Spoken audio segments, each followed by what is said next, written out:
a degree in filmmaking, but has earned his living for the past 15 years as an aircraft composite specialist.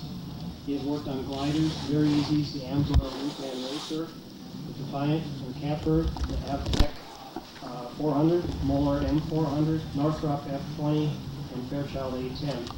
And in his spare time, the Arnold AR5. He lives with his wife in Pinole, Pinole, California. So here's Mike.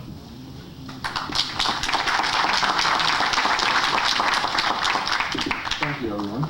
Doesn't everyone know how to pronounce Pinole? Thanks for coming, everyone. We have 3 hours of edited videotape. Well, we may not be showing you videotapes here, so we're just winging it.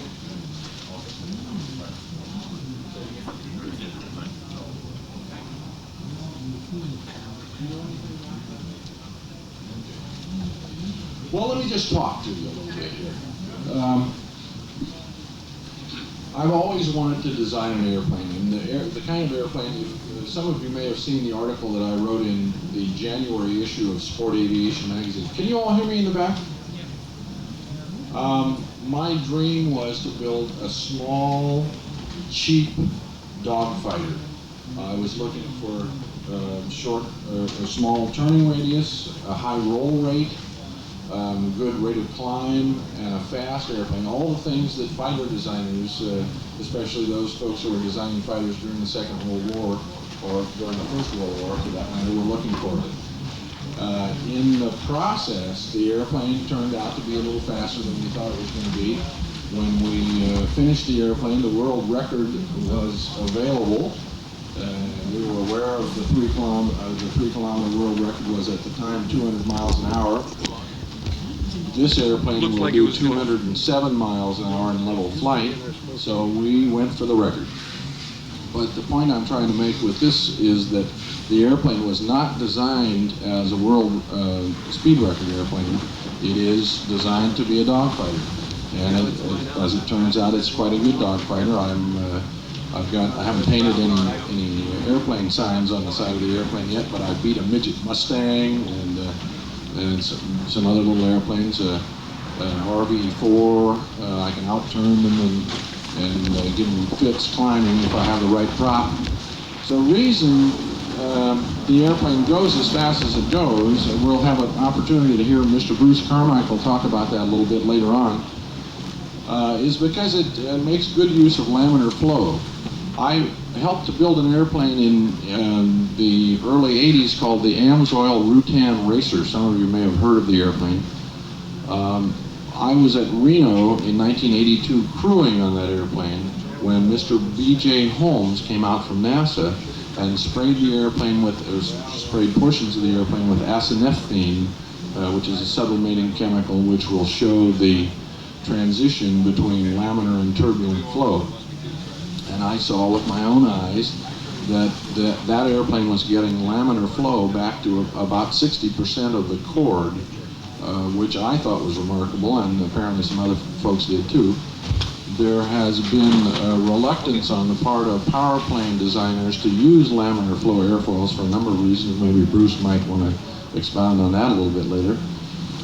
But having seen it with my own eyes, I was in the process in 1982 of designing this airplane, so I went right home from Reno and picked out an old NACA 65 series airfoil, which the 5 in 65 indicates that the airfoil was designed to have laminar flow at least back to about 50%. Just for non-engineers in the group here, I'm a non-engineer myself, as you know.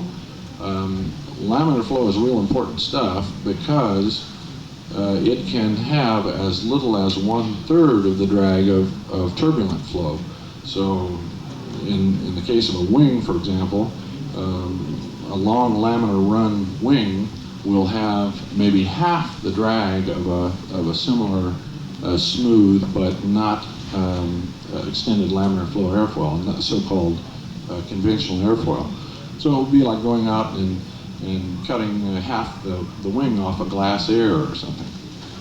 Obviously, if you could get the glass air off the ground, it would be faster with half that wing. So I think it might be working, Mike. Oh, it's on number 4 down there. We're gonna give it a try. Okay, just hang on, just let me lead into it a little bit. You here. bet. So I chose laminar flow airfoils, and also because we saw evidence at that 1982 Reno Air Race of laminar flow behind the propeller, which is a controversial issue. Most designers have traditionally thought of fuselages as being completely turbulent. That is, that the propeller disturbed the flow so much that there couldn't be any laminar flow behind it.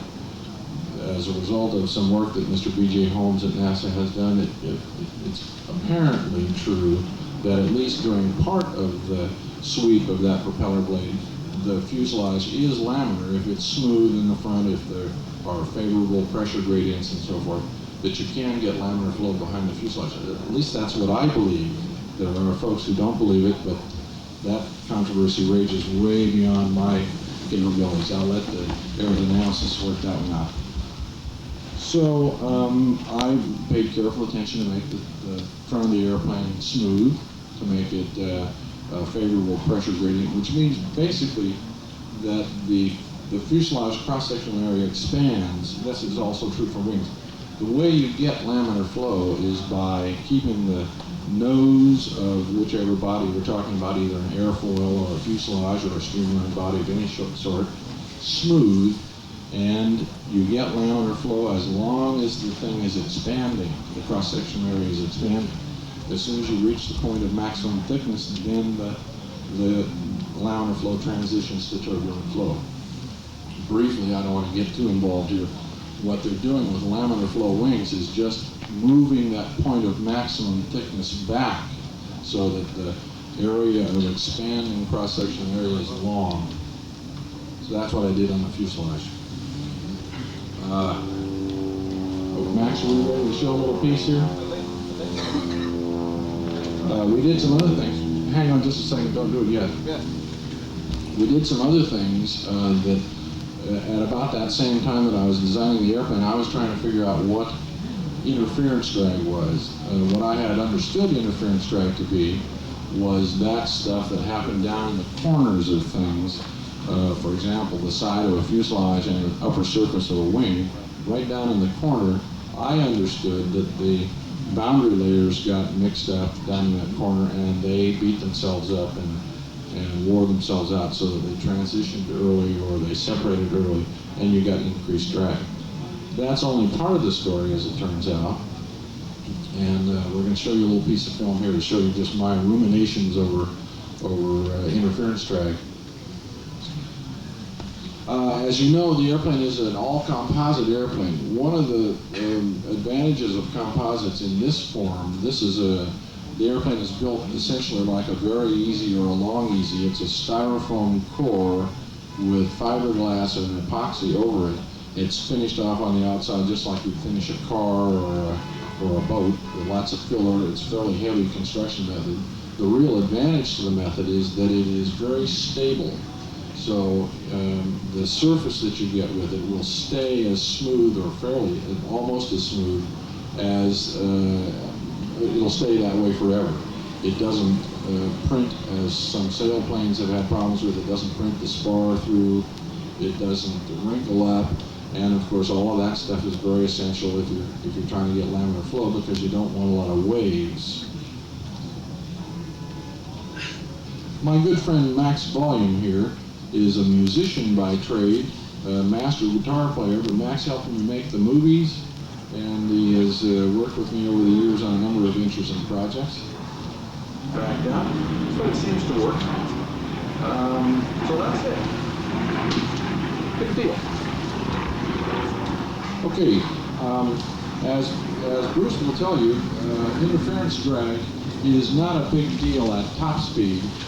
What that helps me do is have a decent rate of climb on low horsepower, that and a fairly high aspect ratio wing. And mainly it's effective at high angles of attack. So takeoff, low sink rate if the propeller happens to stop, which it does every once in a while. I get a good glide because of it. And that about covers interference drag.